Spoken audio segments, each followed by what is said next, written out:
Welcome all of you here today.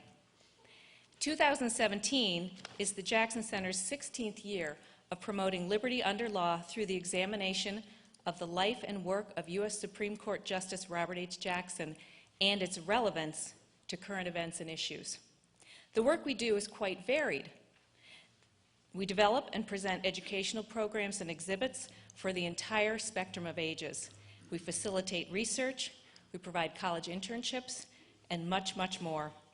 Through our initiatives, collaborations, and strategic alliances, we touch literally tens of thousands of lives each year, locally, regionally, nationally, and internationally. Overall, we are educators, expanding awareness and informing the dialogues taking place in classrooms, at community and corporate leadership tables, and within institutions of higher learning and public policy in our region, across the nation, and around the world. 2017 is also, fun fact, the 125th anniversary of Justice Jackson's birth. And our lineup of programs for the year is as dynamic and compelling as ever, with even more programs in various stages of development. If you haven't done so already, please pick up one of our newsletters to read more about the breadth and depth of our programs. But much more of our programming develops quickly as current events occur and opportunities arise. I encourage you to join our mailing list and visit our website and Facebook pages regularly to learn about additional programs, news, and information you will want to know about and participate in. Should this evening's program inspire you to do so, you can make a gift to the Jackson Center, to our annual fund, by mail or online or through our website, thus making your own impact by enabling our work to continue. Susan, also by cash tonight, too. All of us, we've got lots of pockets. St. Bonaventure's President Andrew Roth inspired this evening's program when he expressed his desire to build on Robert H. Jackson's Saturday Night Club model of regular forums for impartial discussion, debating, and studying of problems and issues of the day. Tonight, Tuesday, is the new Saturday, and we are delighted to feature Lee Coppola this evening and to welcome Chautauqua Institution President Michael Hill as an integral part of the program.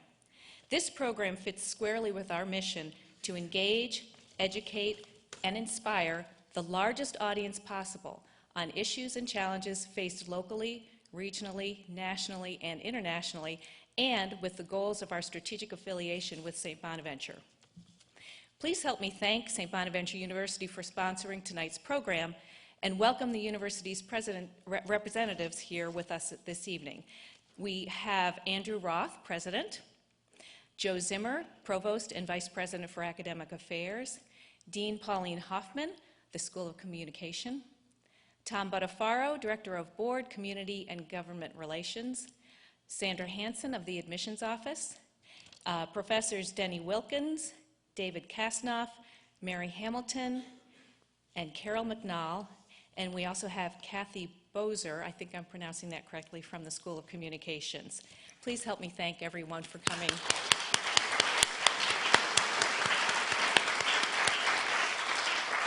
And now I will turn the program over to Jackson Center co-founder and board member Greg Peterson to introduce our special guests and kick off our program. Greg.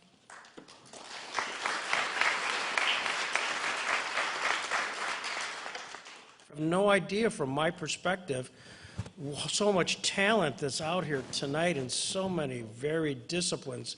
I'm rather intimidated. And it's great. And one of the things that Susan mentioned, that this was inspired by an event we did with St. Bonaventure just a few months ago, when we were thrilled to have President Roth here, who underscored his philosophy of being a president and certainly initiating programs, of which there is a memorandum of understanding between the Robert H. Jackson Center and the St. Bonaventure University. He said, think big, start small, and move fast.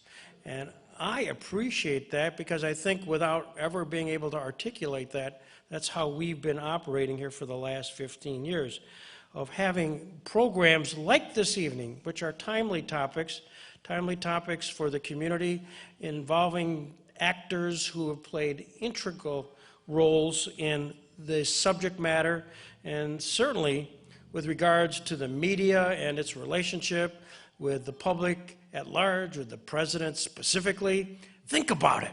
Think about how some of us stay up way too late on Saturday night to watch Saturday Night Live, and they're featured as the first topic is the press secretary being portrayed and by an actress, and she does such a great job, and the place goes wild, and it then goes viral the next day, and it's all about the conscious reality of the media relationship in the country today. That's the reality, and we're so thrilled to have in our midst a rock star like Lee Coppola.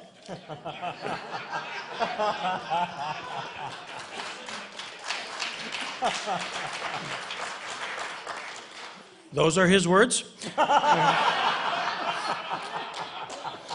Should use a little more emphasis. As we know, and then for those few that aren't conscious of Lee's background or did not have him at St. Bonaventure or were teaching with him, which I see a lot of people. It was a love fest, honest to God. You walk out there into the food court and there's nothing but hugs and hugs and hugs. I don't know if you have any stories to say, but we'll probably try to extract them tonight. But Lee, for those others who don't know, was a newspaper reporter, a TV investigative reporter, an assistant U.S. attorney before becoming dean of St. Bonaventure from 1996 to 2011. He graduated, by the way, his alma mater is St. Bonaventure.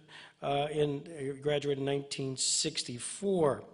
Following 2.5 years of military service, Lee was hired in 1967 by the Buffalo News. His articles on organized crime and the Witness Protection Program were the inspiration for the 1980 movie Hide in Plain Sight, starring James Caan.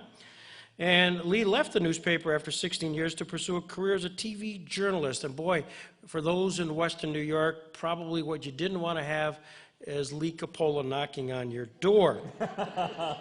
He did that both for the news and WKBW's TV Eyewitness News, and later served as an investigative reporter for WIVB. And as a television reporter, he won the prestigious George Polk Award, as well as awards from the investigative reporters and editors, National Press Club, et cetera, et cetera, et cetera. And I understand Judge Martocci was actually worked for you at some point. Is that right, Lee? I see the Honorable Judge Salvatore Martocci here, and so he's here to make sure that story isn't told. Dean Coppola received his law degree from the University of Buffalo School of Law in 1983, and as we know, eventually left TV News in 1991, became an assistant U.S. attorney, and then spent many, many years at St. Bonaventure. Now, in a few months ago, we had the privilege of having here, as part of the similar situation, Michael Hill. Michael Hill is the 18th president of Chautauqua Institution, and we welcome him. I asked him about his first 100 days as president, and he says it's a lot better than the other president.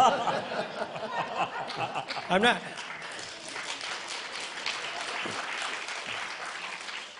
He is not the subject of tonight, but his resume is long, but what's most important, he also is a St. Bonaventure alum, having graduated in 1996, and was his time at St. Bonaventure was, in fact, the lead question when we started that back in January, when I asked him, as he was receiving an award there. I contacted Lee Coppola, who was sunning himself in Florida, and he got back. And do you recall what you told me to ask him about that award? Go ahead. 5 minutes and then the hook. Remember that. And so we're thrilled tonight, and hopefully we'll get to the actual topic of the anti-media mentality, because I know Michael and myself have been inundated with a variety of Lee Coppola stories. Please ask him this, please ask him that. I said, well, we do have a topic which we're going to try to get to. But let's get it out of the way. So, Michael, what's your best Lee Coppola story, what you heard from some of your alums as you were polling, or let's just get that out of the way. Take the pressure off Lee. Best Lee Coppola story. Well, I'll actually be nice to Lee, probably the only time The only tonight. time is right. Yeah. So I had been on the search committee the year before Lee came, and we were looking for our first dean and scoured the nation looking at different educators, and no one quite fit. And I will never forget the moment when the then president said, you know, we were looking in the wrong place and we were looking for the wrong person because here comes Lee Coppola. And the commitment and dedication that he gave as the first dean as it became a school was really, really legendary. And we had fun sparring together when I was director of the Arts Center because journalism students were doing arts projects, which annoyed him to no end. And I think I got under the 5 minutes, but then as I told them, I got to MC the Hellingers later and you didn't get to be in charge of that, and I just talked on and on and on. So, Lee, likewise, you must have a story about Michael because your paths. Wait, that wasn't part of this deal. I said this wasn't going to be scripted. So, but really, I mean, your paths crossed with his. He was a dean student in the journalism at St. Bonaventure, but your paths may not have crossed. No, because when I took over as the dean, Mike had already graduated. My first contact with Mike was at the Hellinger Award dinner in New York City, where he was given the award as the outstanding graduating journalist. You forgot to mention he majored in journalism. But anyway, he was given that award, and it was my first big time as being a master of ceremonies at a Bonaventure function, and I was somewhat nervous. We were in the Rose Room of the Plaza Hotel in New York City, and here I was, this Jumalook from the west side of Buffalo, you know, sitting at a head table and trying to organize this thing. And the president at the time was a very demanding individual, and he wanted to go on the button. You got to be time-wise, got blah, blah, blah. So I took Mike aside and I said, you know, Mike, you go more than 5 minutes, I'm going to yank you right off that podium. But anyway, I've obviously followed Mike's career after he left St. Bonaventure, and have been very proud of that as a dean of the journalism school, that this is one of our products. Talk about St. Bonaventure, because this again, we're off topic, but we had the president here. We haven't got enough time for me to talk about St. Bonaventure. But give us in a short paragraph or two what that meant to you. I think when I went to St. Bonaventure as a freshman, I knew I wanted to be a reporter. I had been on the high school newspaper, and I think I had the heart to be a reporter. St. Bonaventure gave me the soul to be a reporter. It gave me the basis, the critical mass that journalists should have about how they report and how they deal with people, and the morals and the ethics that they must retain in order to be reliable and trustworthy journalists. So, I mean, obviously, the journalism program at St. Bonaventure helped me be a better writer, better reporter, but it was far more than the journalism program. I think that was instilled in me was this idea that you go out and you treat people well. Even if you're going out as an investigative reporter and you're basically ruining someone's life, you've got to remember that that person's life, that person has children, that person has family, and your actions impact on those other people. So I think it was the idea that human beings should be treated with grace that Bonaventure instilled in me. In your background, was there reporting in your dad's world or your cousins or any family people that kind of led you off into this area?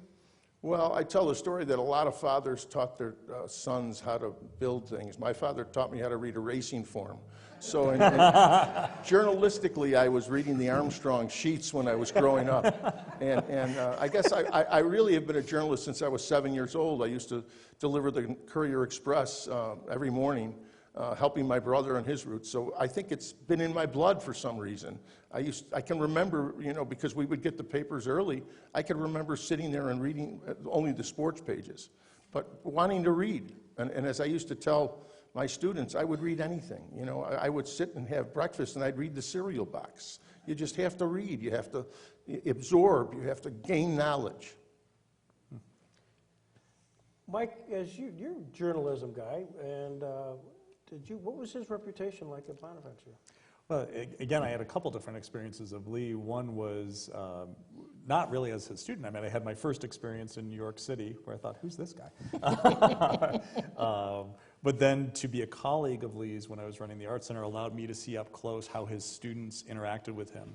And I think what Lee brought, there's another seminal figure in journalism at Bonaventure was Russ Jandoli, who founded the program. And Lee brought all of the rigor that Dr. Jandoli had used to start the program and reinstilled that for his students. And so students had this healthy mix of reverence and fear. So when you joked about you don't want him knocking on your door, students felt the same. You know?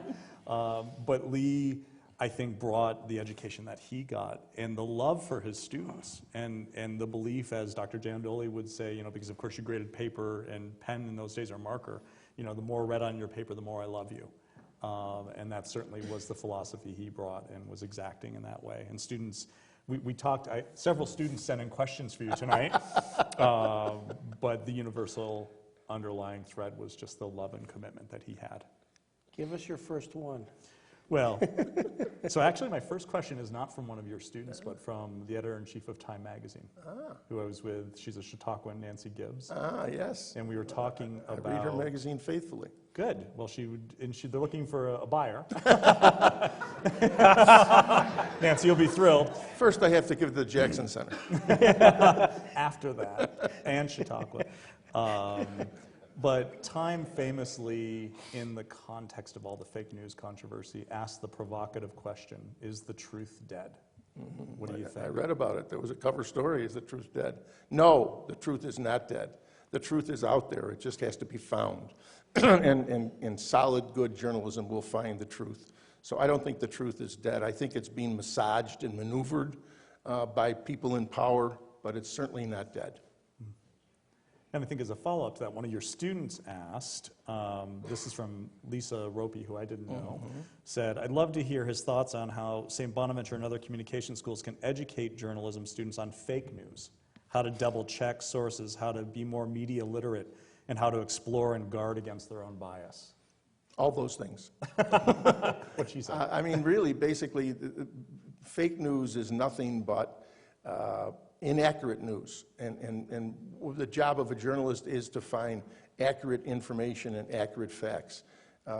There's no simple formula. It's been that way for years. You have to dig, you have to ask questions, you have to know what's going on in the world, you have to, and in today's world with social media, you have to know a lot more because you have to understand where social media is, where it's going, and what it contains. So I think there's no other lesson other than to do the best you can at gathering accurate information. Can I ask a question on social media? It's so easy to pull out my iPhone and capture a moment in time, which in fact is a fact. That's a moment. But what it seemingly doesn't put in that 1-minute clip that appears on YouTube, and we use it, is the context. How do you get beyond that? Because the world is inundated, millions and millions of clips of facts, because that is a fact, saw something from one image. Well, it's a visual fact, but it's not the whole story. Right. And basically, it's difficult to provide the whole story or to get the whole story if it appears on social media because somebody uploaded something to a Facebook or to a website. That's not news, though. I mean, when you're covering a story and there's a little bit of the story that you have to produce as part of your reporting, well, then the best way to do it is to kind of bring in the other elements of the story that might not be the focal point. And so many people complain because they say, well, that wasn't the story. Well, yes, it was, because the journalist covered it, and the journalist has to make the decision and the determination of what's important to my public, what's important to my audience. The person who is the subject of the story might not agree, but that's why you train journalists to be educated and to do the best they can to gather accurate information. 1964, you graduate from St. Bonaventure, and 64, many people got all their news watching CBS and Walter Cronkite. He was revered, as the other team, but there was three only that you had your choices. Were there idols in your world? Did your dad turn on a certain television that you watched? No, I don't think I had any. In those days, obviously Walter Cronkite, I watched him and I respected him, but I don't think I was even considering an idol on television. That wasn't really what I was. If I had an idol, it was somebody like Jimmy Breslin, for instance, who was, you know, a reporter, a great writer who cared about people. So that would have been my idol in those days. How do we get, and before I turn back to Michael, how did we get to a point where there was this sort of focus and reference on a few who you, when they said the news, you believed them, to the point where literally the Saturday Night Live skit where you start as a cynic and disbelief. You go from belief to disbelief. Can you kind of gauge what happened to the culture that sort of led itself to that? Well, I think a part of that is because we are so inundated with information, both accurate and inaccurate information. And in 1964, there weren't nearly as many sources of information. There were no cable television channels, there was no internet, and I think because of the onslaught of information over the years, I think that's why there has become less of a reverence, so to speak, for people in the media. Some people would call it distrust. I'd hate to think that, but I know that there are a lot of people who distrust the media. I think, and when we use the term media, we have to define, are we talking about news media? Are we talking about entertainment media? Are we talking about punditry? Because media encompasses it all. So from Chris LaPlaca, who is the Senior Vice President of Communications at ESPN. He had 3 questions, but to this point, he said, if you could change one thing about the current state of the mix of politics and journalism, what would it be? I think I would label the reporting more accurately so people would understand better when they're watching or reading whether this is a punditry or whether this is a factual story. You know, newspapers have op-ed pages that are supposedly, that's where the opinion comes in, and that's true. But too many people read other parts of the paper and claim that that also is one-sided or politically motivated. So I think a clearer label for the public that receives information might be a way to change that. Chris was also curious, is there a moment you think where this issue turned? You know, if you look back in history where journalism and punditry and those things got all mixed up and the public stopped looking to news sources predominantly as a trustworthy source, was there a moment or a trend that led us to where we find ourselves now? I will cite one name, Roger Ailes, and I will cite one vision, a guy coming down an escalator and declaring his candidacy for the presidency of the United States. Those are the 2 things I think that are seminal in where we are today. You want to elaborate? Well, if I have to elaborate, the first name obviously was the man who created the Fox News Channel and created a method of reporting information that was, I would say, biased and slanted. And the second one is our current president, who came out fighting, so to speak, and came out fighting against just about everybody, including the media. It struck a nerve, obviously, and would you have projected that if you had looked at this a year prior, that nerve, the anti-media mentality was? I would have never projected that. In fact, I'm awestruck by the way the tide, so to speak, has turned against the media in the last year and a half. And so, Lee, what's the path back? Because, you know, we of course, we're both still affiliated with St. Bonaventure. The communications school is still trying to educate ethical journalists. Parents ask about what the future for journalism is. Is there a pathway back to reclaim that mantle of trustworthiness? How do journalists think about combating this world that they're in to be arbiters of truth?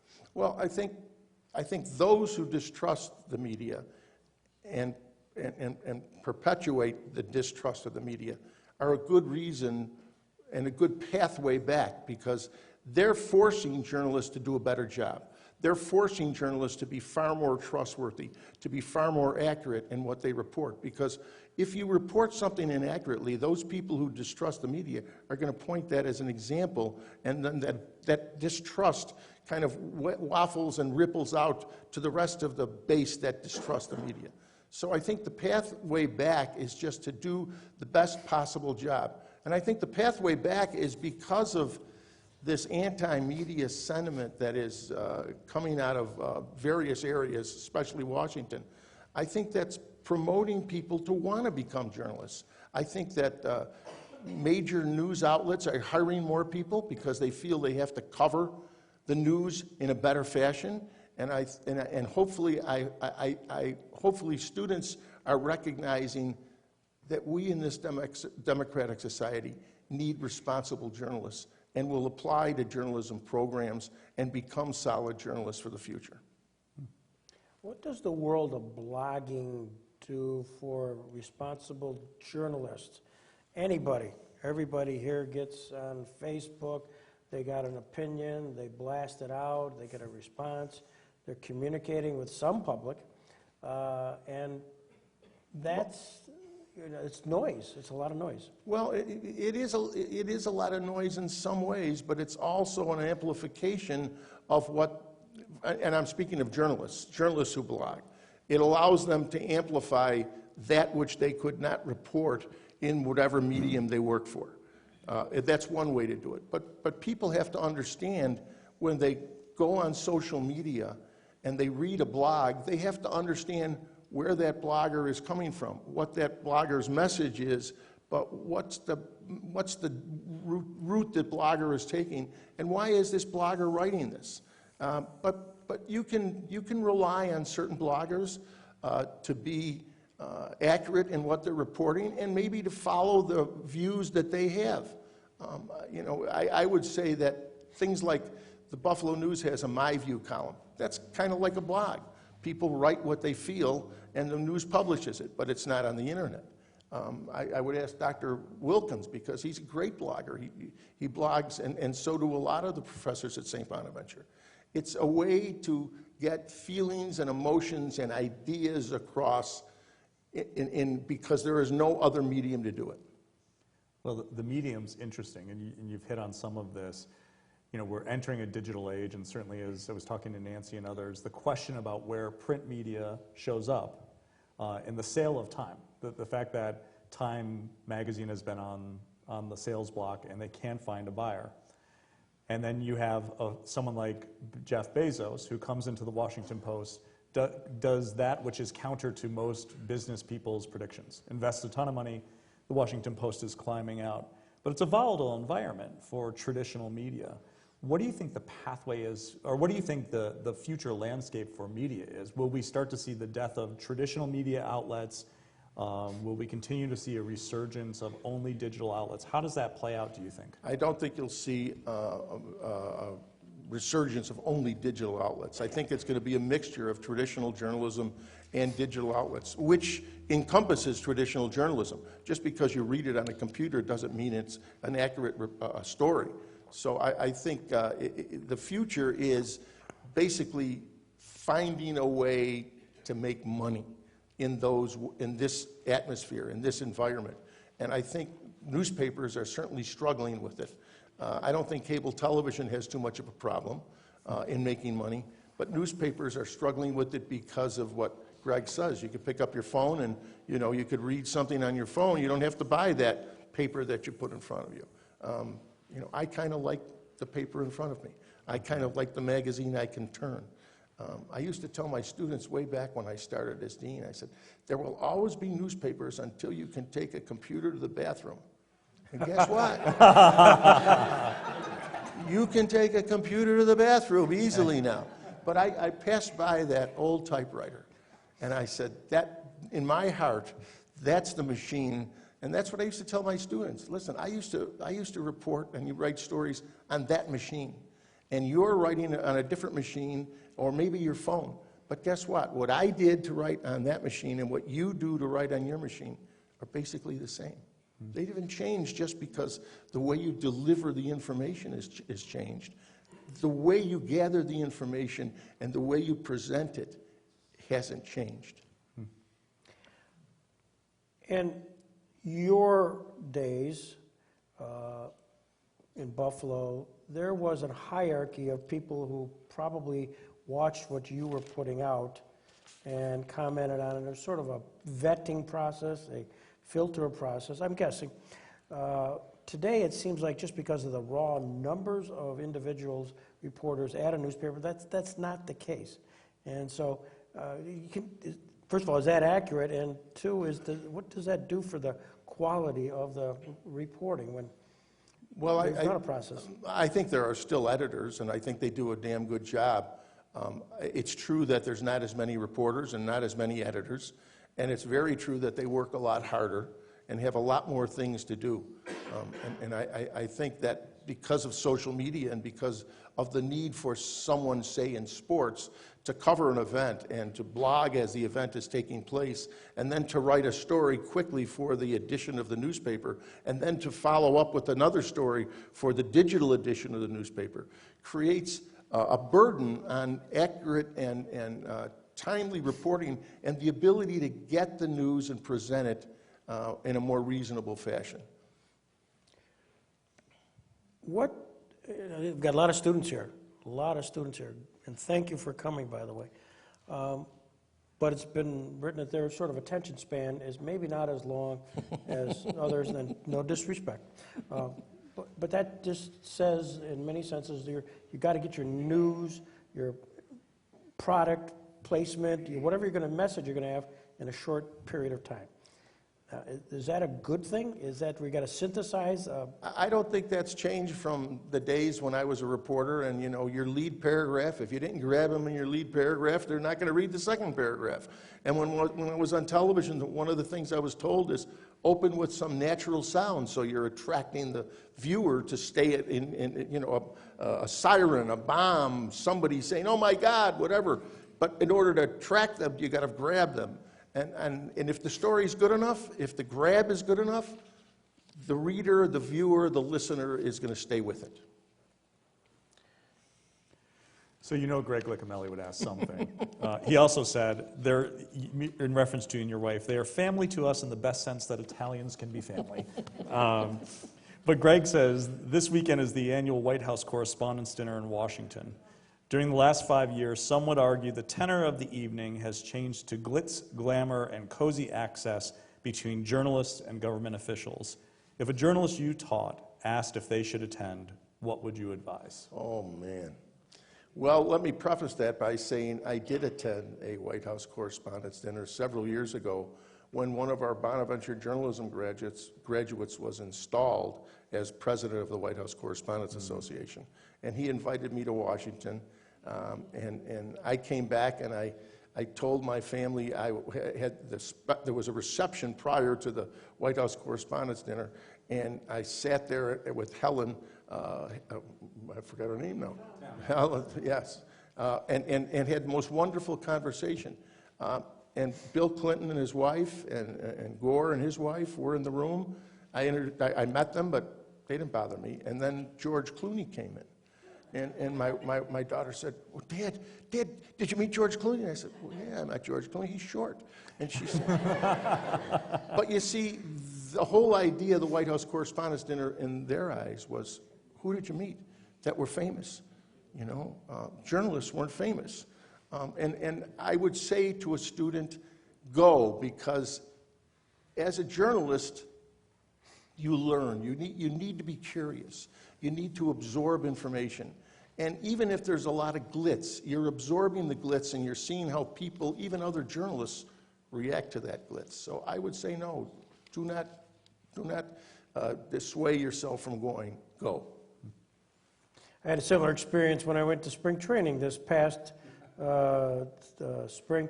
And I was down there in Lakeland, Florida, and my daughter who works for the Detroit Tigers, and everybody was curious because I was telling them that I saw Justin Verlander's pitch, and I met him beforehand, and that's cool to me. And everybody asked, did you meet his fiancée, Kate Upton?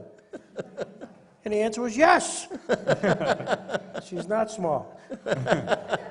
Enough said. Sorry.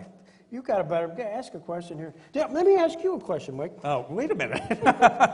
You know, you're out there, you're gathering information, and it's spectacular that you're hitting some nerves here. And is there anybody who asked you asked, saying, give me your best Lee Coppola question, and they either didn't said, well, I'll give you one, but you don't have that on your list. You chose not to put that down. No, actually, there's no self-editing. There were some internal Lee jokes with his students that I didn't get that I edited out of here. I thought, I don't know that I can say that out loud. Just curious. But I do think Bonaventure alums had two sets of questions for you writ large. One is the state of the news media today and what's your reflection on it. But a lot of concern and angst about journalism education, you know, which is certainly where you spent so much of your career, and Bonaventure owes you so much.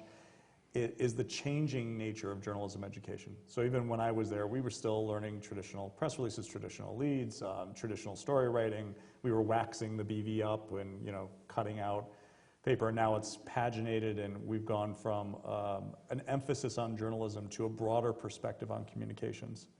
And I think the journalism grads at Bonaventure had a central theme as a journalism educator, given that there is no quote-unquote traditional pathway anymore. There are a myriad of pathways. What skills do you think that students that are going through journalism programs are picking up that are universal and applicable from when you were teaching to today? You know, and how has journalism education changed? Gather information, analyze information, communicate information. Those are the three main criteria of journalism education, the three main criteria of teaching communication. If you have those skills, you can work in just about any area. You know, I went to law school when I was 36 years old, and it was because I was a journalist that I was able to get through law school, because believe me, I didn't knock the socks out of the LSATs. But I knew how to gather information, I knew how to analyze information, and I knew how to communicate it. Now, I knew how to communicate it as a journalist. I had to learn how to communicate it as an attorney, which is slightly little different than communicating. So I would say that the future of journalism is the same as it has been. You teach people how to gather information, how to analyze it, how to communicate it properly, and it doesn't matter what your audience is, and it doesn't matter the medium you're using to communicate it. You're still gathering, analyzing, and communicating information. I see great hope for the future of journalism education, because it's really, you know, I would tell parents when they would come in, well, there's no jobs in journalism. And I would tell them that we teach our students how to be communicators. And if they want to be a journalist, they can be a journalist. If they want to be a public relations executive, they can be a public relations executive. And as Professor McNall will tell you, more journalism majors at St. Bonaventure go to law school than those enrolled in the pre-law program at St. Bonaventure.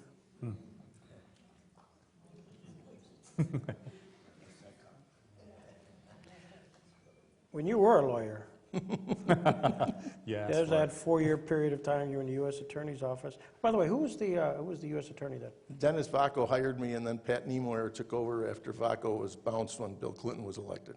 So what was the experience like? You went from, you know, it's all it's fact gathering, but now you got to really convince somebody. It was really eye-opening. I enjoyed it tremendously.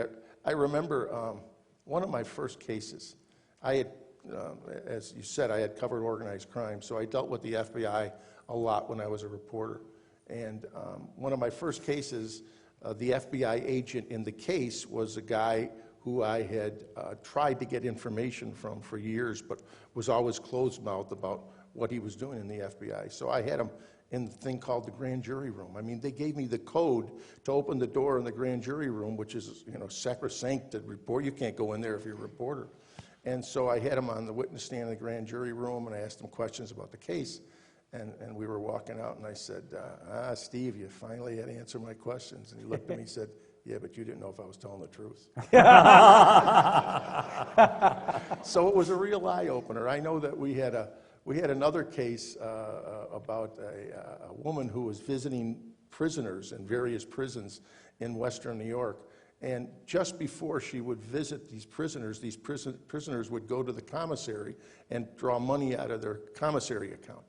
And they observed her, and they found out that every time she visited a prisoner, she kissed the prisoner. And what she was doing was she was swapping drugs with the prisoner when she kissed the prisoner on the visit. And, you know, the agents came in, there were 2 DEA agents, and they sat down and they told me this, and I looked up and I said, oh, what a great story. And they jumped out of their seats and they were ready to walk out. No, I said, it's a good case, it's a good case. I was still thinking like a reporter, because hell, it is a good story. You were there for, what, 4 years? 4.5. Yeah. What was the skill set that you picked up maybe there that was a little bit different that you then applied as you're teaching students at St. Bonaventure? To be a little bit more in depth when you're gathering information. DEA agents, FBI agents, alcohol, tobacco, firearms agents would come in, and they would have the basis of a case. And I learned as a prosecutor, you really had to dig much deeper than what they brought you. Because once you get in that courtroom, that defense counsel, he's going to have dug already. So you better be able to counter that. And so I think I brought the idea that you had to work extra hard to add information for a story. And I brought that to St. Bonaventure, hopefully, and it stayed there. So how'd you like the movie Hide in Plain Sight? I didn't like the guy who played me, I can tell you that. It was a movie that was probably 40% factually based and 60% Hollywood and James Caan. And I have to credit my friend Sal Martocci for all the help he gave me and all the reporting I did on that story. What else do you want to say about Judge Martocci? I understand he was actually, he worked with you, didn't he? I mean, he worked for you, didn't he? Was he an editor? No, he's much older than I am.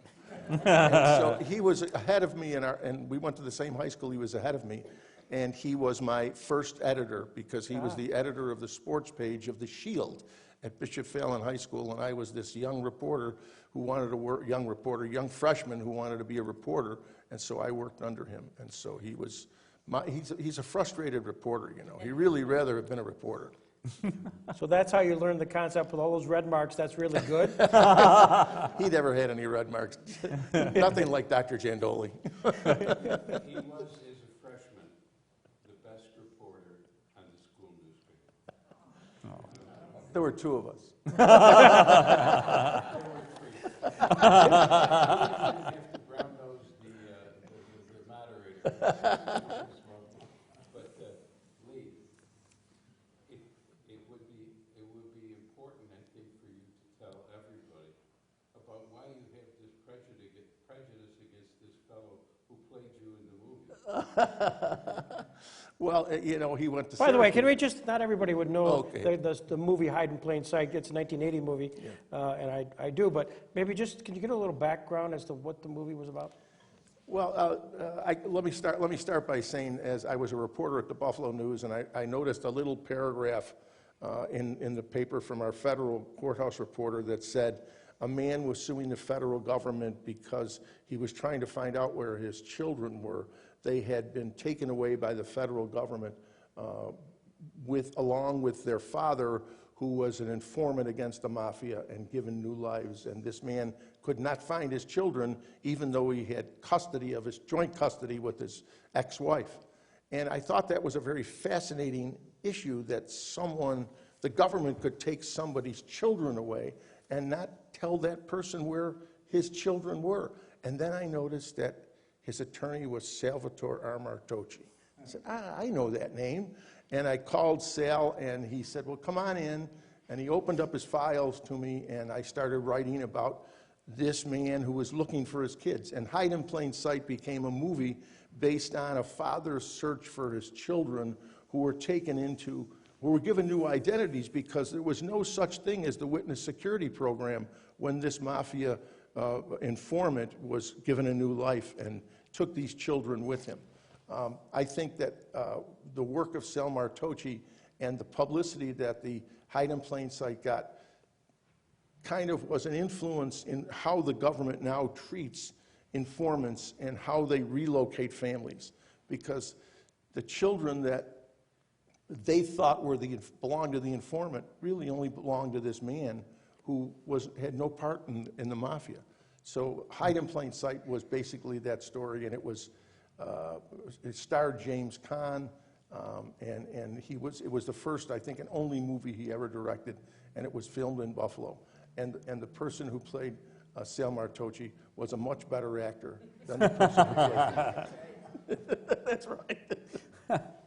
Well, but the judge just asked you a question. Well, what was it about the character who portrayed you that you had some odd angst about? Well, he was like let me see, a wimpy-looking guy, and I always envisioned myself as a little bit more aggressive than this guy, but he was meek and mild, and he was bald.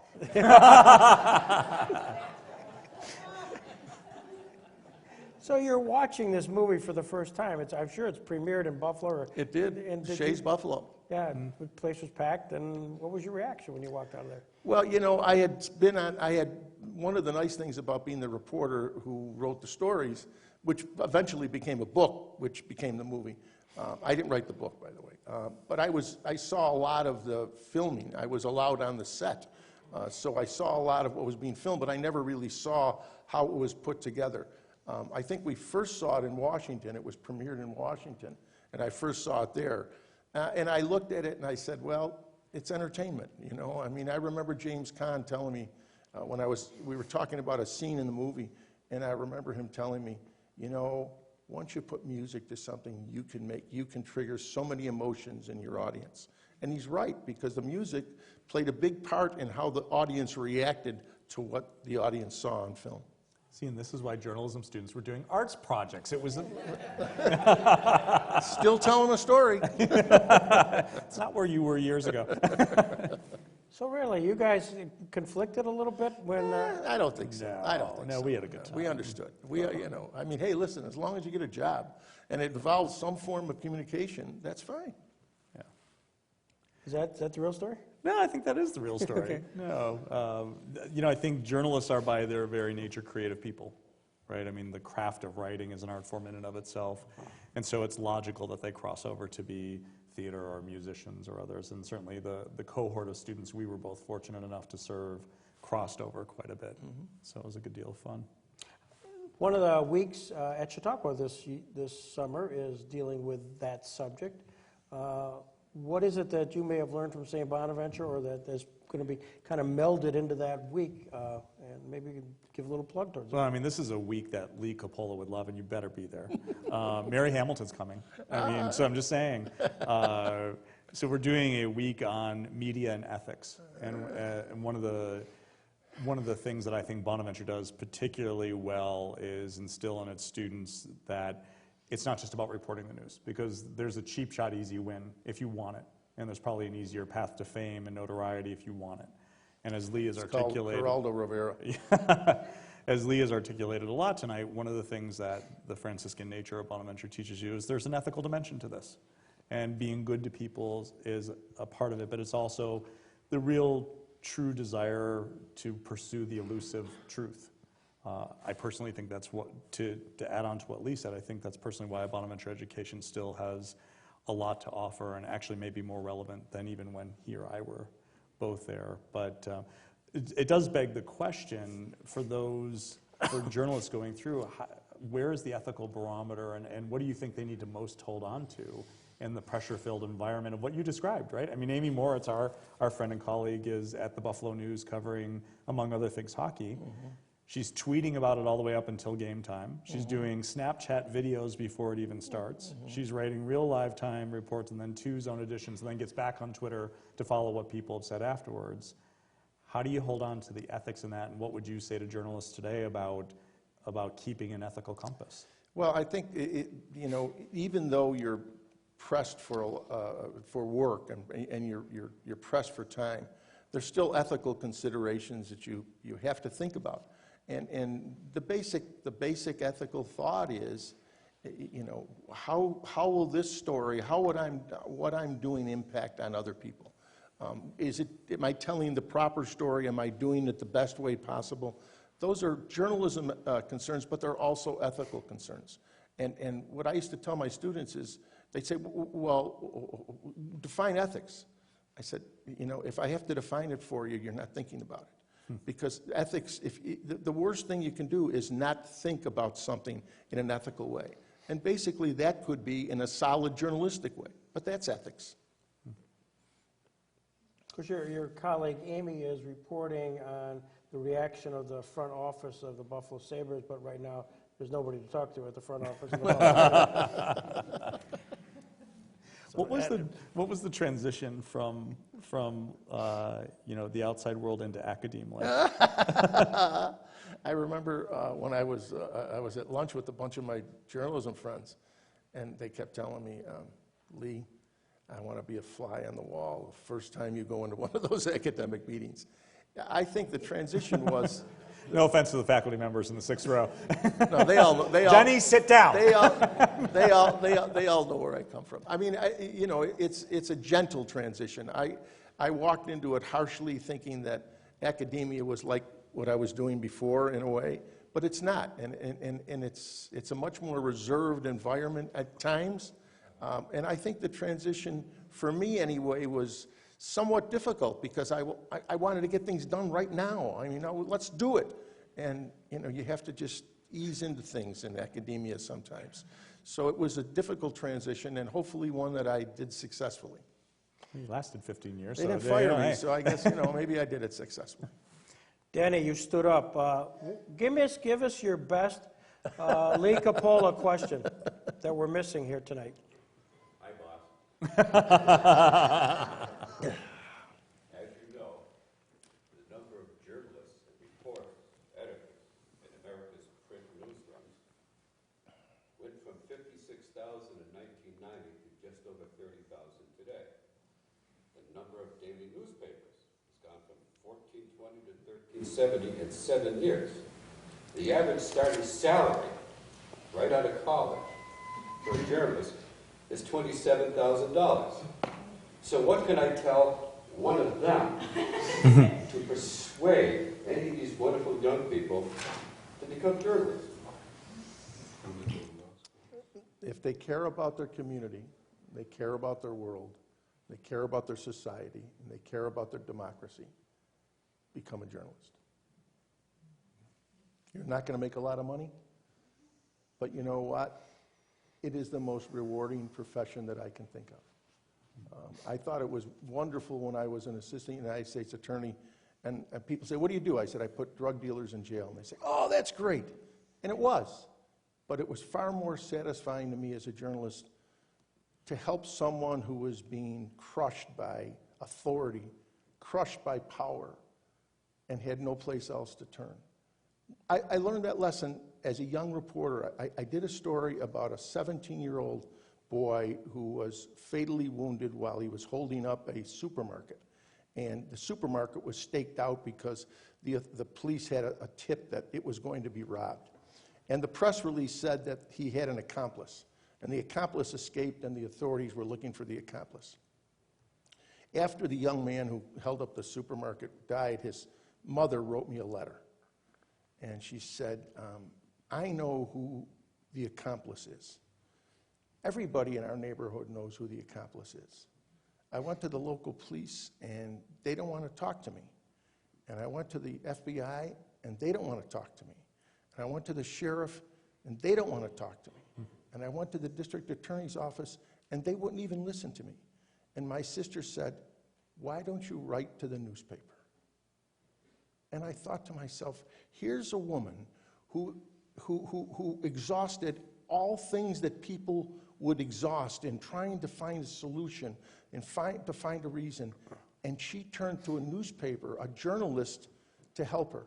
Well, you know what happened is that 17-year-old accomplice was the person who tipped off the police about what was happening. And the police who had the stakeout helped the young man, the 17-year-old, commit that robbery by furnishing him the vehicle so he could get to the place and rob it. And all that came out because a mother wrote a letter to a journalist and said, I don't know where else to turn to. My sister said I should write to the newspaper. So to me, if you care about democracy and you care about righting wrongs and if you care about helping the downtrodden, be a journalist, because you have a lot of power and you have a lot of responsibility. And if you use that power correctly in a responsible way, society is better off for it.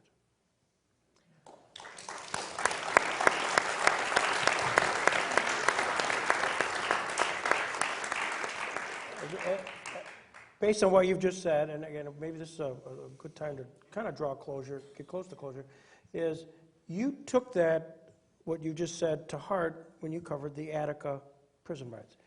Can you put what you just said, which was the general, into the specific as to how you approached that? You mean the approach to the Attica story? Yeah. Well, you know, as Greg knows, the day of the assault, I was there covering it, one of the two reporters covering it for the then Buffalo Evening News. And it was an emotional time for me, and it was kind of the things that Bonaventure taught me that I mentioned before, because I stood outside the walls, and there were journalists from all over the world there. And the helicopter was going over the yard, and the bullhorn, somebody on the bullhorn was yelling, put down your weapons and let go of the hostages.